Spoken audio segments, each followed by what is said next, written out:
Hi hello అండి, మీ ఈశ్వరమ్మని. అందరు ఎలా ఉన్నారు? బాగున్నారా? ఈ వీడియో అయితే రథసప్తమి రోజు నేను ఏ విధంగా పూజ చేసుకున్నాను అనేది ఈ వీడియోలో అయితే చూపించేస్తానండి. ఆ రోజు నేను ఏం చేశాను అనేది అయితే ముందుగా మీకు రథసప్తమి శుభాకాంక్షలు. ఆ సూర్య భగవానుడు కనిపించే దైవము మీకు మీ కుటుంబ సభ్యులకి ఆయురారోగ్యాలు అష్టైశ్వర్యాలు కలిగించాలని మనస్ఫూర్తిగా కోరుకుంటున్నాను. అయితే వీడియోలోకి అయితే వెళ్ళిపోదాము. ముందుగా లేచి బయటంతా శుభ్రం చేసుకొని ముగ్గు అయితే పెట్టుకున్నాను. రథం ముగ్గు అయితే వేసానండి. ముగ్గు ఎలా ఉన్నది చెప్పండి. అయితే ఆ తర్వాత మేము పిల్లలము మామయ్య అందరము జిల్లేడాకులు పెట్టుకొని తలస్నానం అయితే చేసి వచ్చాను.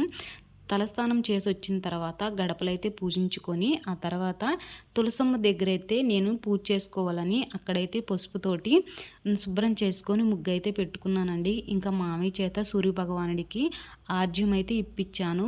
గత 3 సంవత్సరాల నుంచి మామయ్య చేత అయితే ఇలా అయితే చేపిస్తున్నానండి.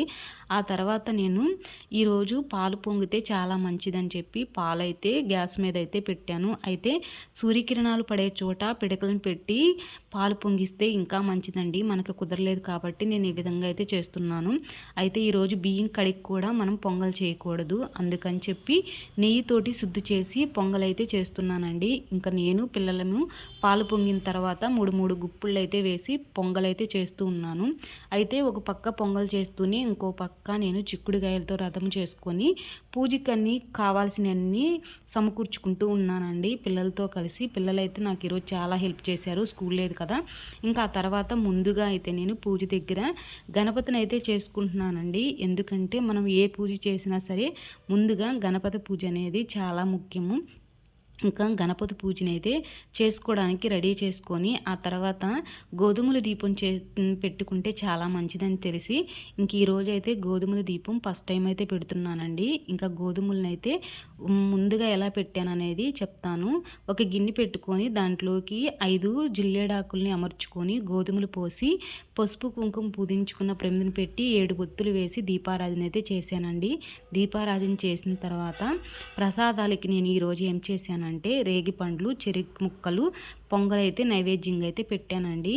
ముందుగా అయితే గణపతిని అయితే ఓం గం గణపతే నమః అంటూ స్వామివారిని అయితే పూజ చేసుకున్న తర్వాత మనకి సూర్యభగవాన్ అయితే నేను ఓం వాసుదేవాయ నమః, ఓం వాసుదేవాయ నమః అంటూ పూజ అయితే చేసుకున్నాను. అంటే మనకి పుస్తకం చూసి పూజ చేసుకుంటే నాకు చేసినట్టు అనిపించదండి. అంటే దాంట్లో ధ్యాస అనేది పెట్టను. అందుకని చెప్పి ముందు పూజ అంతా అయిపోయిన తర్వాత నాకు తెలిసిన స్తోత్రాలు అవన్నీ తర్వాత అయితే చదువుకుంటాను. అది నాకు అలవాటు అయిపోయింది. ఇంకా ఈ విధంగా అయితే పూజ చేసుకొని ఆ తర్వాత నేను నైవేద్యంగా అన్నీ సమర్పించిన తర్వాత నేను సూర్యాష్టకము పిల్లలతో కలిసి అదేవిధంగా ఆదిత్య హృదయము అయితే చదువుకున్నాను. ఇంకా చదివిన తర్వాత పూజ అయితే పూర్తయిపోయిందండి. పూజ పూర్తయిన తర్వాత మావయ్య మేమందరం కలిసి మాకు దగ్గరలో ఉన్న జ్వాలాముఖి అమ్మవారు గుడి టెంపుల్లో రథోత్సవం జరుగుతుందని చెప్పి ఇంక అక్కడికైతే వెళ్ళాము. పేరులోనే ఉంది కదా జ్వాల అని, అగ్ని అని. అమ్మవారిని అయితే రథోత్సవంలో పాల్గొన్నామండి. చాలా బాగుంది అమ్మవారు. ఇంకా అక్కడే అన్నదానం కూడా చేసేసి ఇంటికి వచ్చేటప్పటికి దాదాపు 3 అయిందండి. ఇంకా కొంచెంసేపు బీచ్కి అయితే పిల్లలైతే వెళ్దామంటే ఇంకా నేనైతే రానన్నానండి. పిల్లలందరూ కలిసి పిల్లలు మామయ్య కలిసి బీచ్కి అయితే వెళ్ళారు. బీచ్కి వెళ్ళేసి ఇంకా అక్కడి నుంచి అయితే ఇంటికైతే వచ్చారండి. ఇంక వస్తూ మొక్కజొన్నలు కూడా తీసుకొని వచ్చారు. ఇంక ఈరోజు అయితే చిక్కుడుకాయ కర్రీ తింటే చాలా మంచిది అని తెలుసు. ఇంకా అందుకని చెప్పి నేను చిక్కుడుకాయ కర్రీ కూడా చేశాను. ఇంకా అక్కడి నుంచి మా చిట్టి చెల్లెలు మా బాబాయ్ కూతురు పుట్టినరోజు అని చెప్పి మేమైతే అక్కడికి వెళ్ళామండి. ఇంకా పాపనైతే అక్షింతలు వేసి ఆశీర్వదించేసి కేక్ కటింగ్ అయిపోయిన తర్వాత ఇంటికి అయితే వచ్చేసాము. మీకు ఈ వీడియో మొత్తం చూసి మీకు నచ్చితే మాత్రం ఒక లైక్ చేసుకొని షేర్ చేసి సబ్స్క్రైబ్ చేసుకోండి. ఆ సూర్య భగవానుడి ఆశీస్సులు మీ అందరికీ ఉండాలి.